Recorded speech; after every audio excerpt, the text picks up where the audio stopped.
नमस्कार, जय माता दी। मैं अरविंद व्रत ज्ञान चैनल में आपका बहुत बहुत हार्दिक स्वागत करता हूं। वृश्चिक राशिफल जून माह 2023 मासिक राशिफल का संपूर्ण विश्लेषण आपको इस खास कार्यक्रम में हम बताएंगे। जन्म राशि के आधार पर दरअसल हमें अपने गोचर ग्रह स्थिति को समझने की आवश्यकता होती है और गोचर ग्रहों को ही आधार बना करके हम आपके जीवन के बारे में अगले पूरे एक महीने जून के महीने में होने वाले महत्वपूर्ण ग्रहों के प्रभावों के माध्यम से आपके जीवन में, आपके करियर में, आर्थिक, पारिवारिक, फाइनेंशियल और लव लाइफ जैसी महत्वपूर्ण विषयों पर कितनी बड़ी डेवलपमेंट हो सकती है, किस तरह से आप अपने जीवन के अंदर जून के महीने को सकारात्मक इस्तेमाल कर पाएंगे। पूरी ध्यानपूर्वक इस कार्यक्रम को अंत तक आप देखें, समझें। वृश्चिक राशि के जातकों के लिए बेहद ज्ञानवर्धक और लाभदायक कार्यक्रम साबित होने वाला है। चैनल में यदि आप पहली बार जुड़ रहे हैं तो चैनल को हमारे आप सब्सक्राइब जरूर करें। फेसबुक पेज पर देख रहे हैं तो पेज को आप लाइक करें, फॉलो करें और ज़्यादा से ज़्यादा लोगों तक इसे शेयर भी आप अवश्य करें। सबसे पहले आपको समझना है हमारे इस गोचर ग्रह चार्ट के माध्यम से ग्रह स्थिति, यानी कि वृश्चिक राशि के जातकों के लिए शनि का चतुर्थ भाव में गोचर रहेगा। बुध, गुरु और राहु जून के महीने में ये तीनों ग्रह मेष राशि में गोचर करेंगे और सूर्य आपके सप्तम भाव वृषभ राशि में गोचर करेंगे 15 जून तक और 15 जून के बाद सूर्य देव मिथुन राशि में गोचर करने वाले हैं।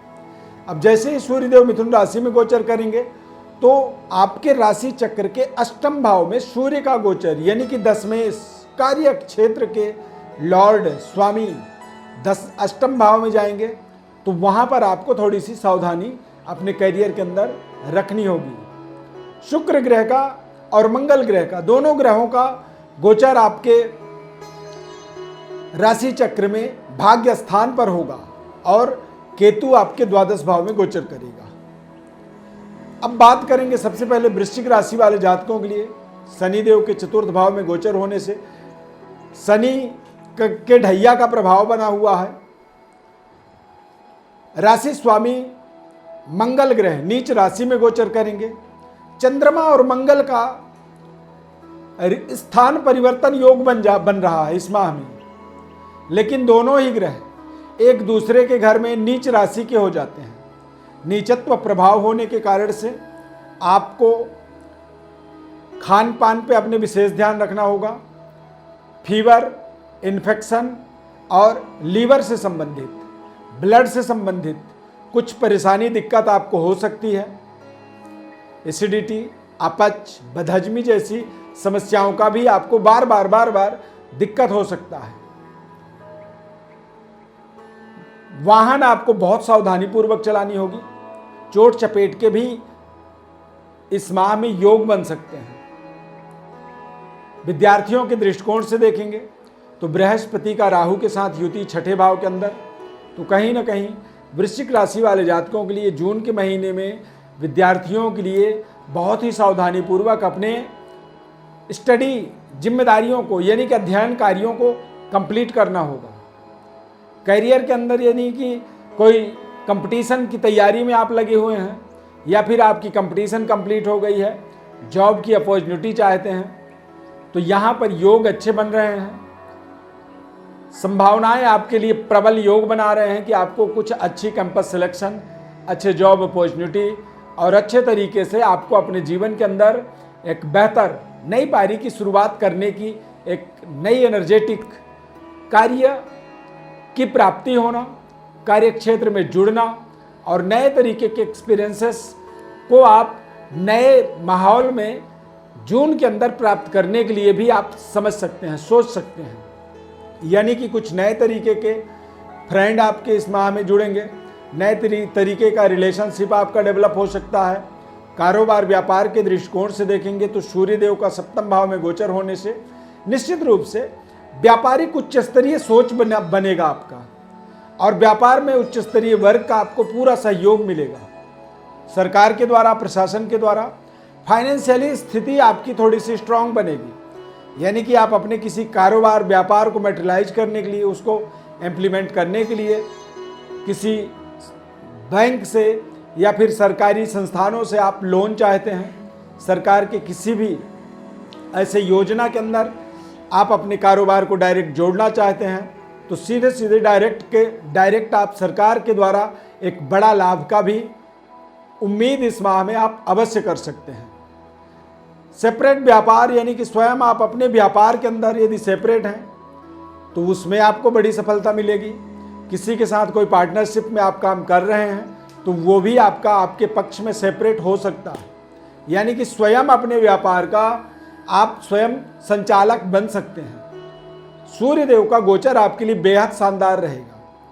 सूर्यदेव का 15 जून के बाद मिथुन राशि में जब गोचर होगा तो आपके अष्टम भाव में सूर्य का गोचर होगा, यानी कि 15 जून से 30 जून तक आपको लगातार अपने कैरियर के अंदर यदि जॉब कर रहे हैं तो बॉस के साथ आर्ग्यूमेंट से बचना होगा और अपनी जिम्मेदारियों को तय समय पर पूरा करना होगा। यदि आपको कोई टास्क दी जाती है, कोई जिम्मेदारी दी जाती है, उस जिम्मेदारी को बहुत सावधानी पूर्वक आपको पूरा करना होगा और पूरा करने के बाद ही आप समझें कि आपको उसका परिणाम प्राप्त होगा। बॉस के साथ किसी भी तरह के आर्ग्यूमेंट से आपको बहुत दूर रहना होगा। सूर्य का अष्टम भाव में गोचर होने से सरकारी और सरकारी कर्मचारी किसी भी तरह के इनके कार्यों पर कोई भी हस्तक्षेप आपके द्वारा नहीं होनी चाहिए, अन्यथा सरकार के द्वारा सूर्य का अष्टम भाव में गोचर होने के कारण से किसी तरह की कोई नोटिस या फिर कोई चालान इत्यादि के माध्यम से आर्थिक हानि भी यहाँ पर हो सकती है। पिता और पिता तुल्य लोगों के साथ भी संबंध को अच्छे बनाने की आपको पूरे प्रयास करने होंगे। पिता की सेहत स्वास्थ्य का थोड़ा सा आपको रखरखाव करना पड़ेगा। माता पिता की भावनाओं का विशेष ऐसे समय में जब सूर्यदेव कमजोर होते हैं तो हमें सम्मान करना चाहिए। कई बार हम अपने व्यवहार के द्वारा माता पिता और पिता तुल्य लोगों के भावनाओं को आहत कर देते हैं, जिससे हमें उनकी अप्रसन्नता का, उनके एक तरह से क्रोध का सामना करना पड़ता है। और ये क्रोध आपके एक तरह से आत्मबल को कमजोर करता है, आपके ब्रह्म वर्चस्व को थोड़ी सी धूमिल करता है, आपके अंदर जो तेज होती है उस तेज में कमी करता है और इससे आपको आत्म संतुष्टि का अभाव हो जाता है। यानी कि आप लगातार अच्छे परिश्रम मेहनत के बाद भी आपको आत्म संतुष्टि नहीं मिल पाती है। चूंकि शनि की ढैया का प्रभाव है, सूर्य और शनि ये दोनों पिता पुत्र हैं, तो दोनों पिता पुत्र होने के नाते यदि आप देखेंगे तो सूर्य देव का गोचर आपके राशि चक्र में अष्टम भाव में होगा और शनि आपके चतुर्थ भाव में। तो निश्चित रूप से ये भी एक ऐसा योग बन जाता है, इसे आप कह सकते हैं कि सूर्य शनि का एक प्रभाव जो है वो भी थोड़ी सी आपको कई बार कुछ अच्छे निर्णय लेने में दिक्कत पैदा करता है।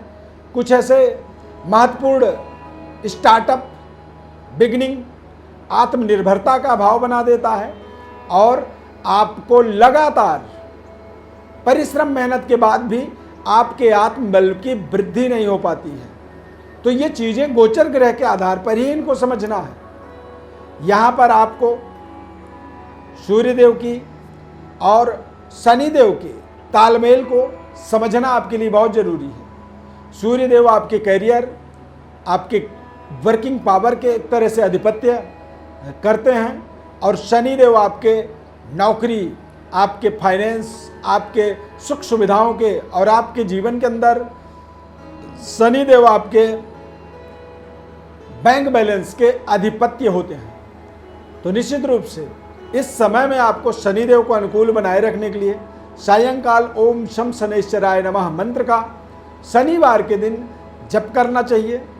सरसों के तेल का एक दीपक जलाना चाहिए और शनिवार के दिन आप कोशिश करें कि किसी भी मजदूर वर्ग के व्यक्ति के भावनाओं को ठेस न पहुंचाएं। प्रिय दर्शकों, ज्योतिष परामर्श चाहते हैं आप, हमारे साथ आप सीधे जुड़ना चाहते हैं, आप अपने जीवन के महत्वपूर्ण समस्याओं का समाधान चाहते हैं, निःशुल्क रूप से आपको संपूर्ण विश्लेषण हमारे द्वारा हम करके बताएंगे।